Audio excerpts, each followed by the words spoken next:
Baiklah, saya akan menjelaskan tentang perusahaan perseorangan. Pada dasarnya, perusahaan perseorangan tidak diatur secara jelas ketentuan pendiriannya. Artinya, setiap orang secara otomatis bisa mendirikan perusahaan ini tanpa memenuhi banyak ketentuan. Namun, bagi pemilik yang ingin menjalankan bisnisnya secara lebih leluasa dan ingin berhubungan dengan pihak lain secara bisnis, maka mengharuskan mereka membuat akta pendirian perusahaannya. Berikut syarat-syarat pendirian perusahaan. Pertama, pendiri seorang dewasa. Kedua, memiliki modal dasar. Ketiga, memiliki identitas diri lengkap. Dan kadangkala perlu kartu keluarga.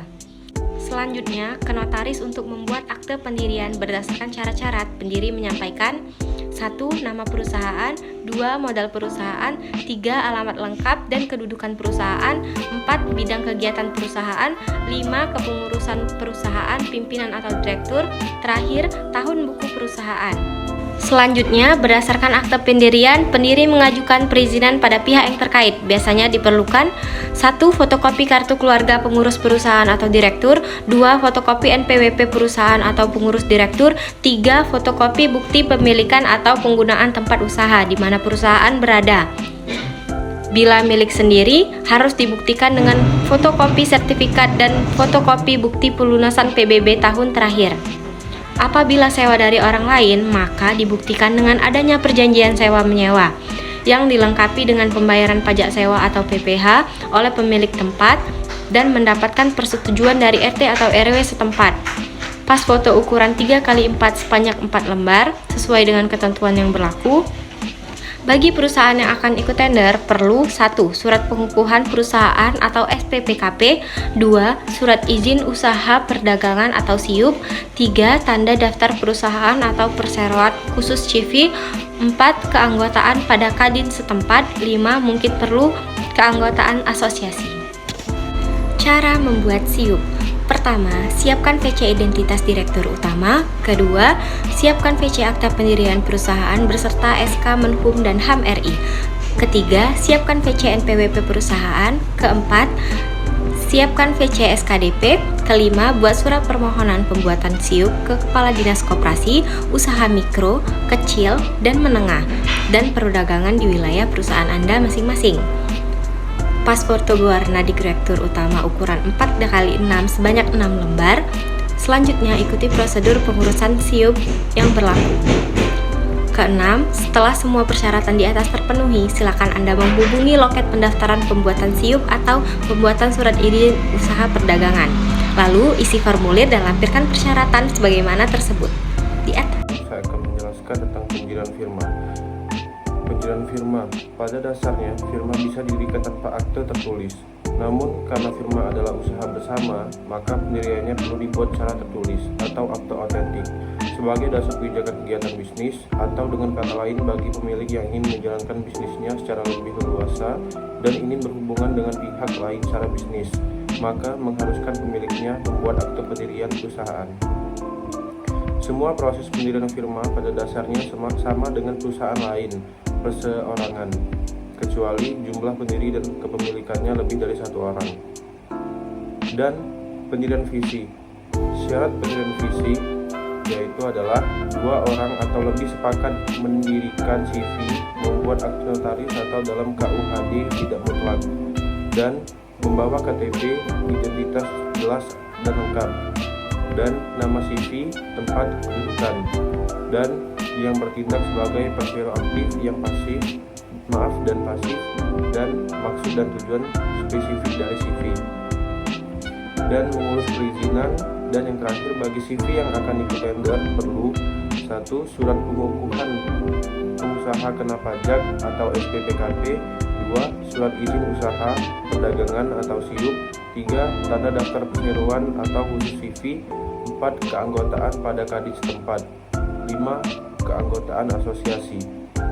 Pengurusan izin-izin dapat dilakukan bersamaan sebagai satu rangkaian dengan pendirian CV dengan melampirkan berkas tambahan, antara lain 1. Fotokopi kartu keluarga persero pengurus atau direktur CV, 2. Kopi NPWP persero pengurus atau direktur CV, 3. Kopi bukti pemilikan atau penggunaan tempat usaha. Syarat atau tahap-tahapnya yaitu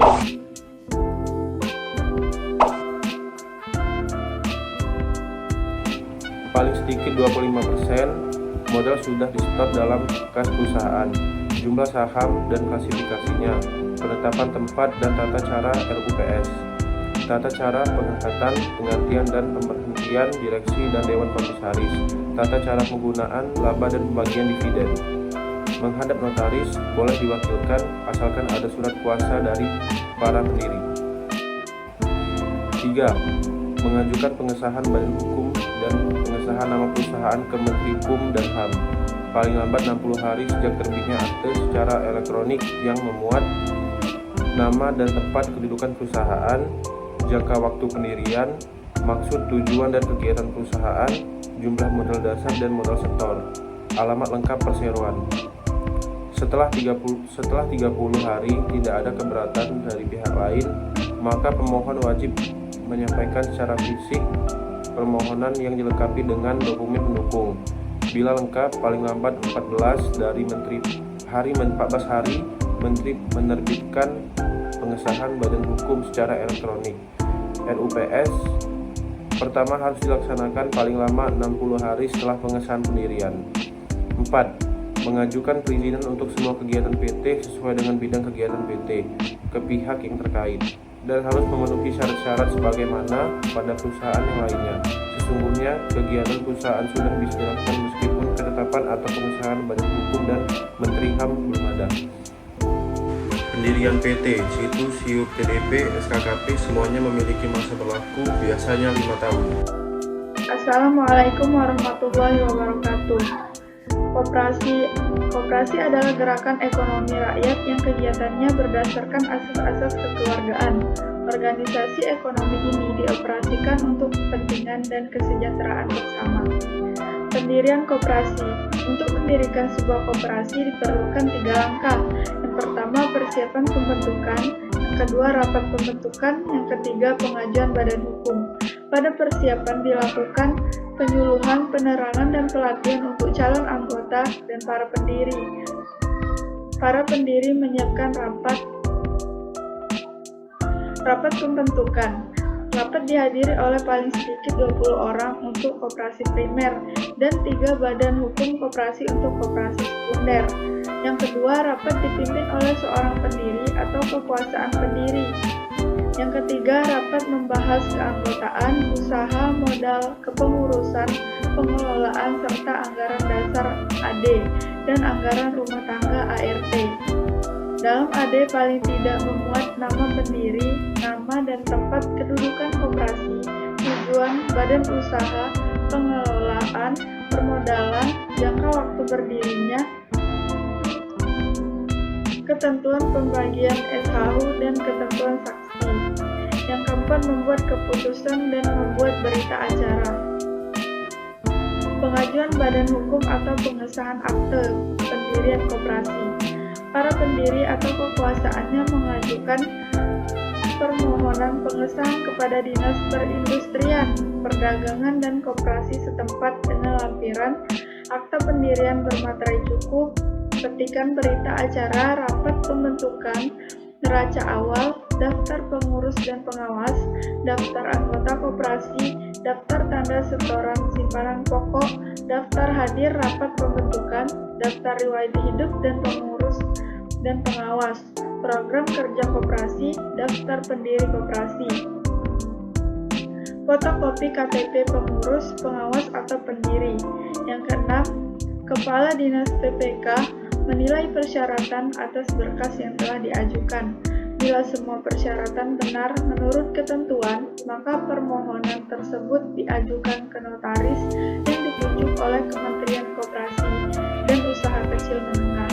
Yang ketujuh, setelah akta diterbitkan oleh notaris, maka akan diteruskan ke Pemda setempat, wali kota atau bupati untuk diterbitkan badan hukum koperasi. Bila keputusan wali kota atau bupati telah terbit, maka berarti sejak itulah badan hukum atau koperasi sah secara hukum. Pendirian yayasan. Yayasan sebagai organisasi untuk menaungi kegiatan yang akan berhubungan dengan sosial atau banyak pihak, maka yayasan perlu didirikan secara bersyarat, yaitu 1 orang dewasa atau lebih, pendiri atau pemilik memisahkan kekayaan untuk yayasan sebagai modal besar. Memiliki identitas lengkap, menyiapkan anggaran dasar AD. Dalam AD ini paling tidak memuat nama dan tempat kedudukan, jangka waktu pendirian, maksud, tujuan, dan kegiatan yayasan, tata cara penyelenggaraan rapat anggota, penggabungan, dan pembubaran yayasan, program kerja yayasan yang sah. Ketentuan mengenai perubahan anggaran dasar, jumlah dasar dan modal setor, alamat lengkap dan kedudukan yayasan, jumlah modal masing-masing pendiri atau pemilik, penetapan tempat dan tata cara pemilihan, pengangkatan, penggantian dan pemberhentian pengurus, pengawas dan pembina yayasan, hak dan kewajiban anggota, pembina, pengurus, dan pengawas, penggunaan kekayaan sisa, likuidasi dan penyaluran kekayaan setelah dibubarkan, membawa semua persyaratan dan sebagai keterangan lainnya ke notaris untuk membuat akte pendiri yayasan. Setelah akte selesai, mengajukan pengesahan sebagai badan hukum ke Depkumham. Mengurus semua bentuk perizinan sesuai dengan bidang kegiatan yayasan ke instansi yang terkait, syarat-syarat sama dan ketentuan mengenai badan usaha lainnya. Legalitas yayasan. Legalitas yayasan diperlukan surat keterangan domisili perusahaan atau yayasan, yaitu SKDP dari kelurahan atau kecamatan setempat, izin dari instansi yang terkait, persetujuan untuk penggunaan nama termasuk sebagai badan hukum dari Depkumham. Pengesahan atau persetujuan memerlukan lebih kurang 1 bulan. Pada dasarnya, setelah akte pendirian, akte notaris selesai, yayasan telah bisa melakukan kegiatannya. Namun kegiatan yang dapat dilakukan mungkin masih terbatas.